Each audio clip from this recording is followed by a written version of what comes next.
Hello नमस्ते अस्सलाम वालेकुम, welcome back to channel. I hope everyone is doing great. तो यस, सबसे पहले आप सभी का बहुत बहुत शुक्रिया लद्दाख सीरीज़ में इतना प्यार दिखाने के लिए। और आज का जो व्लॉग है, टाइटल और थंबनेल देख के आप समझ गए होंगे किसके ऊपर है। यस, आज का जो व्लॉग है वो है खर्चा। कितना खर्चा हुआ हमारी पूरी ट्रिप पे, starting from Kolkata to Delhi and Delhi का पूरा जो सर्किट है लद्दाख का, और फिर बैक टू दिल्ली।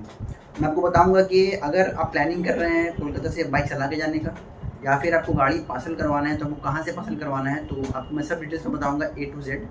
तो जुड़े रहिएगा इस ब्लॉग में मेरे साथ, बिल्कुल भी मिस मत कीजिएगा। So let's start the blog.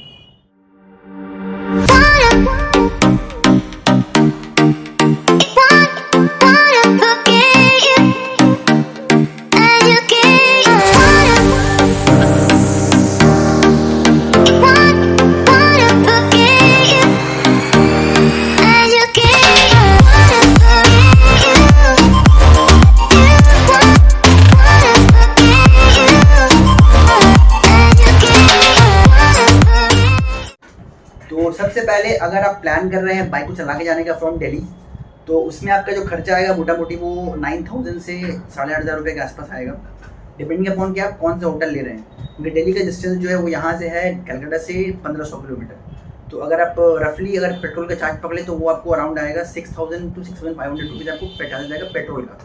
मैं आपको एवरेज जो प्राइस पकड़ रहा हूँ पेट्रोल का वो है 100 रुपीज़ एवरेज। तो उस हिसाब से देख लीजिएगा, तो आपको 6,500 रुपये पेट्रोल का आएगा, considering if your bike is giving a mileage of 30 kilometres. तो मेरा गाड़ी जो हिमालयन है वो 30 किलोमीटर देता है, 30 किलोमीटर पर लीटर। तो अराउंड 6,500 रुपये के आसपास पेट्रोल लगेगा टिल दिल्ली। और अगर आप अकोमोडेशन के लिए ले और खाने पीने के लिए तो 2,000 रुपये आपको लगेगा ही लगेगा, 2 से 2,500 रुपये। आप पहला हॉल्ट मारेंगे इलाहाबाद में और फिर उसके बाद आप मारेंगे दिल्ली में। 2 दिन का जो है ये दिल्ली का होता है रूट। तो ये आपको ओवरऑल ऐड करके हो गया 10,000 रुपये के आसपास, रफ पूरा राउंड फिगर करें 10,000 रुपये पूरा पूरी हो गया। तो ये आपका है बाय रोड दिल्ली पहुंचने का खर्चा, और सेम आने का भी वही सेम पड़ेगा आपको। Now if you are planning to parcel your bike from here to Delhi, तो उसमें आप क्या कर सकते हैं, आप ट्रेन का पहला बात भूल जाइए, क्योंकि ट्रेन में कभी भी मैं पार्सल कराने का आइडिया नहीं दूंगा, क्योंकि ट्रेन में मेरा हमेशा ही एक्सपीरियंस ख़राब रहा है। क्योंकि वो लोग गाड़ी का केयर नहीं करते हैं और ट्रेन में डैमेज होने का चांस बहुत ज़्यादा होता है। अराउंड जब भी मेरा भी कितना फ्रेंड जो है वो गाड़ी पार्सल कराया ट्रेन से, तो क्या हुआ उस वक्त गाड़ी डैमेज हो गया, टैंक में डेंट आ गया या फिर कहीं कुछ ना कुछ इशू हो गया। तो वो लोग क्या बढ़िया से पैक भी नहीं करते हैं और आपका जा करके वो इशू हो जाता है वहाँ पहुँचने तक। तो ट्रेन में मैं सजेस्ट नहीं करूँगा कभी भी आप ट्रेन में गाड़ी को पार्सल कराएं। इंस्टेड हम लोगों ने जिससे पार्सल कराया इस बार, वो एक कंपनी का नाम वी एक्सप्रेस। उसका जो लोकेशन है वो तारातल्ला में है। अगर आप कलकत्ता से बिलोंग करते हैं तो तारातल्ला में उसका ऑफिस है। ऑफिस नहीं, it's a kind of a warehouse, जहाँ गाड़ी पूरा बबल रैप होता है, 2 लेयर रैपिंग होता है और उसमें गाड़ी आपको ट्रक में पार्सल होता है। तो हम लोगों ने एक्चुअली 7 बाइक पार्सल कराया था, तो हम लोग को रफली अराउंड पड़ा था 28,000 रुपीज़, विच इज़ अराउंड 4,000 रुपये पर बाइक। उसमें आपको बढ़िया से बबल रैप करेंगे वो लोग और पार्सल भी अच्छे से करेंगे। अब जब हम लोगों ने गाड़ी ये पार्सल कराया था फ्रॉम वी एक्सप्रेस, तो हुआ क्या, जब हम लोग गाड़ी दिल्ली पहुंच गया, तो हम लोग जब वहाँ से गाड़ी कलेक्ट कर रहे थे तो थोड़ा बहुत इशू आया था गाड़ी में। ऐसा नहीं कहूँगा कि पूरी सेफ़ है, गाड़ी में कोई भी प्रॉब्लम नहीं आएगा। तो जितना भी हम लोग का 7 गाड़ी था, जितना भी मिडल वाला गाड़ी था, अगर मेरा गाड़ी पकड़ लीजिए हिमालयन है, बुलेट है, ESD स्टैंडर्ड था और एक आपका था क्लासिक 50। तो 3 गाड़ी जो मिडल वाला था उसमें कोई दिक्कत नहीं है, गाड़ी एकदम बिल्कुल परफेक्ट था। इशू आया है आपका जितना भी नेकेड बाइक्स था, और जिसका निंजा हो गया, हॉर्नेट, KTM, वो भी इशू बहुत माइनर था, हल्का से स्क्रैच आ गया था, तो वो कोई दिक्कत नहीं था। हल्का स्क्रैच था और किसी का इंडिकेटर नहीं आएगा, वो शीशा टूट गया था, टूटा नहीं मतलब वो खुल गया था, टूटा भी नहीं था, खुल गया था। तो मैं सजेस्ट करूँगा कि जब भी आप गाड़ी पार्सल कराएं तो आप शीशा को पहले खोल लें और गाड़ी को एक लेयर पहले वो कूट चौड़ा वाला जो कूट होता है उससे आप पहले उसको पैक कराएं और उसके ऊपर बबल रैप कराएं। और जब भी गाड़ी पैक हो तो आप सामने खड़े रहें वहाँ पर। तो ये है इस कंपनी का एड्रेस, वी एक्सप्रेस। मैं यहाँ पर आपको एड्रेस का लिंक भेज दे रहा हूँ, आपको यहाँ स्क्रीन में शो करेगा अभी। तो ये एड्रेस है और मैं फ़ोन नंबर दे रहा हूँ, फ़ोन नंबर भी इसमें है, तो आप इसमें कॉल करके गाड़ी को पार्सल करा सकते हैं। तो ये था आपका गाड़ी का पार्सल कराने का। आपको खर्चा आएगा 4,000 रुपये पर बाइक।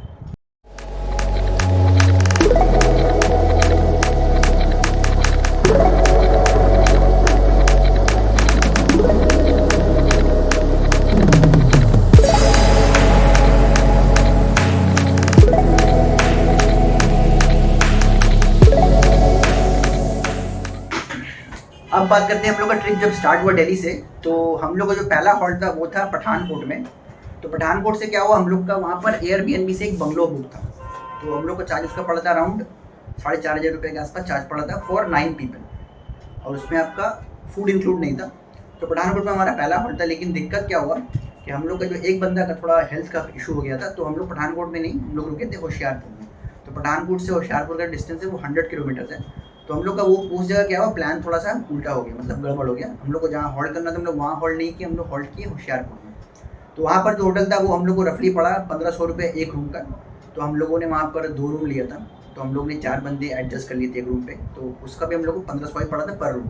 तो हम लोग को लगभग 2 रूम का पड़ गया था 3000 रुपये। तो होशियारपुर जगह भी का है, वो भी ठीक ठाक है, मतलब वो प्रॉपर सिटी है, टाउन है, और वहाँ पर भी आप रुक सकते हैं। अगर आप पठानकोट एक दिन में अगर कवर नहीं कर पाए तो। हम लोग एक्चुअली एक बंदे का तबीयत खराब हो गई थी, इसी वजह से हम लोग होशियारपुर में रुके थे, नहीं तो हम लोग का प्लान था कि हम लोग पठानकोट तक गाड़ी खींचेंगे। तो ये हो गया पठानकोट का।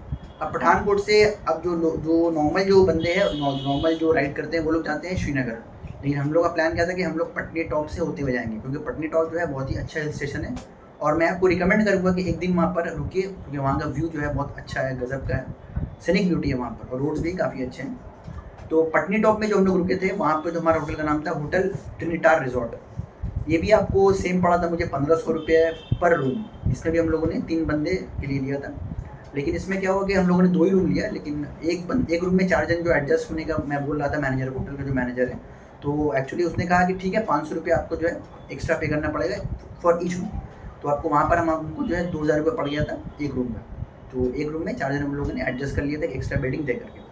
तो वहाँ पर भी हमारा जो खर्चा पड़ा वो 4000 रुपये। नेक्स्ट हम लोग पठानकोट से निकले, पटनी टॉप से निकले हम लोग टुवर्ड्स श्रीनगर।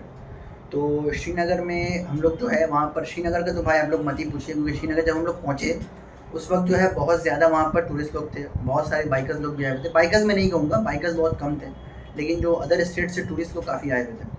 तो हम लोगों को श्रीनगर में ना ही हाउस बोट मिला, ना ही हम लोग को अच्छा होटल मिला। तो हम लोग वहाँ पर बेसिकली श्रीनगर में हम लोग गेस्ट हाउस पे ही रुके थे। तो वो गेस्ट हाउस हम लोग को पड़ा 1000 रुपया पर रूम का। तो हम लोगों ने वहाँ भी 2 रूम लिया था, लेकिन वहाँ पर उन लोगों ने 4 जन एक रूम पे एडजस्ट कर लिया था। तो उन्होंने कोई एक्स्ट्रा पैसा नहीं मांगा, और एक्स्ट्रा बेडिंग भी वहाँ पर हम लोग को प्रोवाइड कर दिया था।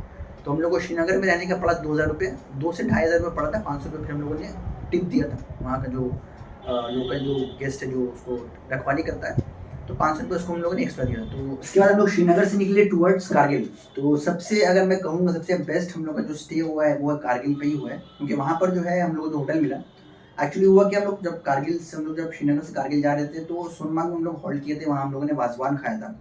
तो वहाँ पर के जो लोकल्स थे उन्होंने सजेस्ट किया था कि जाने के लिए द होटल रॉयल कारगिल, जो भी नया बना है जस्ट, तो वो लोग मार्केटिंग कर रहे थे, तो हम लोग वहीं पे ही गए। तो वहाँ पर क्या हुआ, हमें 9000 रुपये पड़ा फॉर 9 पीपल, 1000 रुपीज़ पर head including breakfast and dinner.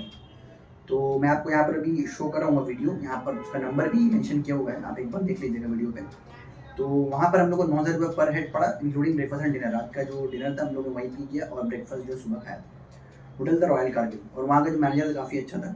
लेकिन वहाँ पर क्या है, आपको जो गियर्स वगैरह है, अगर आप बाइकर है तो गियर्स आपको बाहर रखना पड़ेगा, आपको रूम के अंदर गियर्स अलाउड नहीं है, मतलब राइडिंग गियर्स, बूट हो गया, हेलमेट हो गया, और आपका राइडिंग जैकेट हो गया। आई गेस कारगिल में हम लोग का जो स्टे सबसे बेस्ट था। अब कारगिल से निकलेंगे अगर लेह की तरफ, तो लेह में जो आपका हम लोगों ने स्टे किया है, मैं लास्ट बार 2018 में भी वहीं पे स्टे किया था।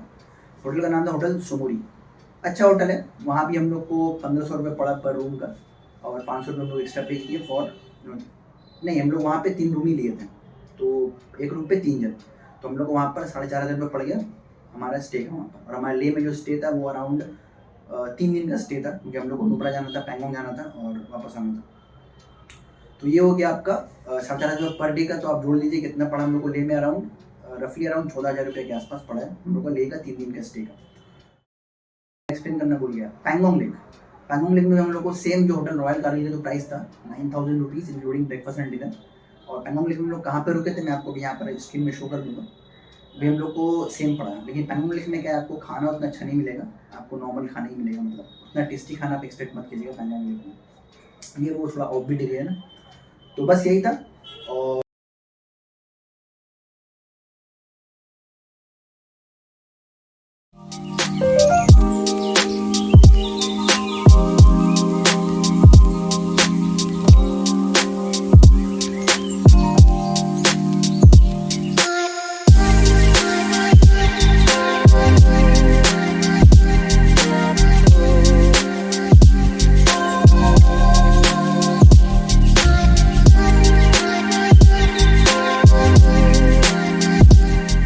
अब चलते हैं पेट्रोल की तरफ।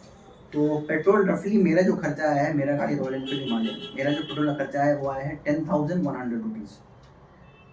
मैंने एग्जैक्ट कैलकुलेट किया है फ्रॉम दिल्ली टू दिल्ली, मतलब दिल्ली से जो पूरा सर्किट है लद्दाख का, हम लोग झुके थे टुवर्ड्स जम्मू एंड कश्मीर, हम लोग एग्जिट किया मनाली से। तो ये जो स्ट्रेच है पूरा, ये अराउंड 3,500 किलोमीटर का स्ट्रेच है। तो इसमें मेरा पेट्रोल का खर्चा है वो आया है 10,100 रुपये इन माई रॉयल एनफील्ड हिमालयन। और जो डोमिनार था उसका भी अराउंड ऐसे ही कुछ है, 10,500 रुपये आया था। और सबसे कम मैं आपको बताऊँ वो लगा था हॉर्नेट में, होंडा हॉर्नेट 2.2, उसमें खर्चा आया पूरा पेट्रोल का 7,000 रुपीज़ ओनली। तो yes Shanti, you are very lucky bro. साथ यार तुम सल्टा लिए पूरी ट्रिप, आई मीन खाली पेट्रोल का। तो बस यही था। और अब मैं आपको बताऊंगा कि कैलकुलेट करके कि हमारा फूडिंग का कितना आया, वो मैं आपको एग्जैक्टली बता दूंगा, सबको ऐड करके कितना खर्चा होकर के आया, और लॉजिंग का कितना है मैं सबको ऐड करके एक बार इन्फॉर्म कर देता हूँ।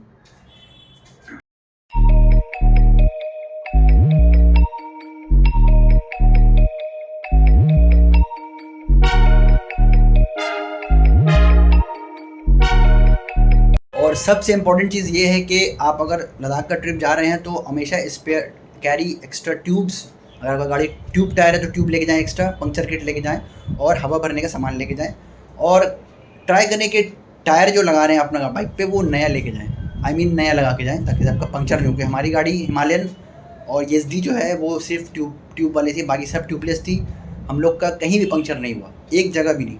हवा कम बेसी होता है लेकिन वो चलेगा, लेकिन पंक्चर जो है वो हम लोग कहीं पे नहीं हुआ, अल्लाह का शुक्र है। तो बस, और मैं चाहूँगा कि आप अपना गाड़ी और क्लच प्लेट का भी काम करा लें। अगर आप गाड़ी अगर पुराना हो गया है तो क्लच प्लेट उसको चेंज करा लें एक बार, क्योंकि क्या होगा ना, क्लच प्लेट नया लगा देंगे तो आई गेस जो वो पहाड़ में वो दिक्कत नहीं देगा। अभी क्या होता है, मैंने सुना है कितने बार क्लच प्लेट जो है जल जाता है, क्योंकि वो पहाड़ में जो आपको ज़्यादा रेफ करना पड़ता है ना। तो क्लच प्लेट को नया लगा के जाएँ, बेटर होगा। और बस यही था। तो कैसा लगा आपको vlog? Do like share and subscribe, और आप व्लॉग को शेयर कर दें अपने दोस्तों के पास, ताकि उन लोगों को एक रफ आइडिया मिल जाए कितना खर्चा होता है लद्दाख बाइक ट्रिप पे।